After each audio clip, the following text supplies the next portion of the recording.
ពេល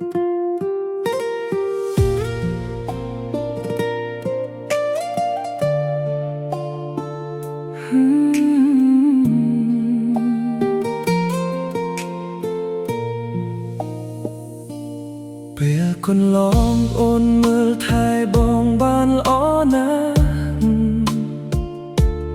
បងចាំបានមិនដែលភ្លេចសូម្បីថ្ងៃណា